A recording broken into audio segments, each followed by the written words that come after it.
సంక్రాంతి పండగ ఒక సరదా. అట్లాంటి సరదాగా చేసుకునేటువంటి పండగని, ప్రకృతిని గౌరవించేటువంటి పండగని కుటుంబ సభ్యులందరూ ఎంతో ఆనందంగా చేసుకునే పండగని ఈ రోజున కూటమి ప్రభుత్వం క్యాసినో స్థాయికి తీసుకెళ్లిపోయింది. సరదాగా చేసుకునేటువంటి పండగని కూటమి ప్రభుత్వం అధికారంలోకి వచ్చి ఈ రోజున క్యాసినో స్థాయికి తీసుకెళ్లిపోయారు.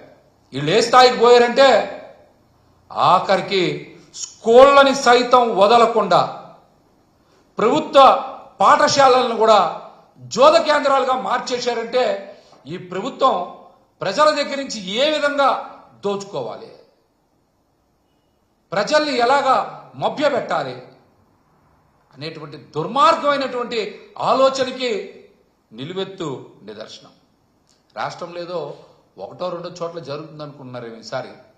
ఈసారి రాష్ట్రంలో 175 నియోజకవర్గాల్లో కూటమి ప్రభుత్వం బరులు ఏర్పాటు చేశారు, కోడి పందాలు రింగులు ఏర్పాటు చేశారు, పేకాట, కోతముక్క, గుండాట, మద్యం అమ్మకాలు ఇష్టానుసారం ఏర్పాటు చేశారు. రాష్ట్రంలో ఎక్కడైనా సరే కోడి పందాల బరి లేదంటే ఈ 175 ఈసారి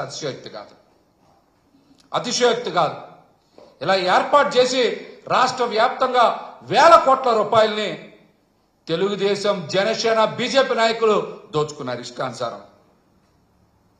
ఈ బరులు ఏర్పాటు చేసి కూటమి నాయకులు పెద్ద ఎత్తున అవినీతికి తెరతీసి వేల కోట్ల రూపాయలు సంపాదించారు. వేల కోట్ల రూపాయలు సంపాదించి బరిల్లో ఎవరైనా చూడాలంటే కూడా టికెట్లు కొట్టి ఈసారి ఎంట్రన్స్ ఫీజు కూడా వసూలు చేసినటువంటి పరిస్థితి. వేల కోట్ల రూపాయలు కూటమి నాయకుల చేతులు మారాయి. క్యాసినో శిబిరాలు వెలిశాయి, మద్యం ఏరులై పారింది, రికార్డు డాన్సులు విచ్చలవిడిగా వేశారు. ఈ చిందులతో సంక్రాంతి ముసుగులో రాష్ట్రాన్ని అసభ్యంగా తయారు చేసినటువంటి ఘనత చంద్రబాబు గారిది, పవన్ కళ్యాణ్ గారిదే.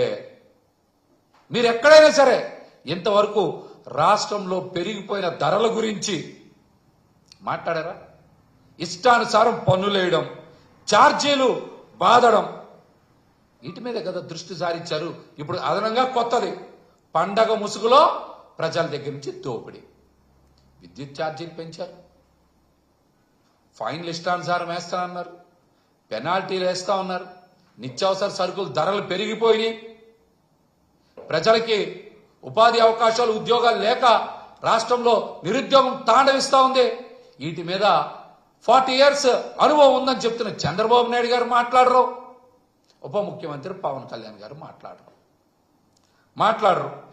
ఏ రోజైనా సరే మీరు జగన్మోహన్ రెడ్డి గారి లాగా ఒక్కసారి మీరు బటన్ నొక్కారా?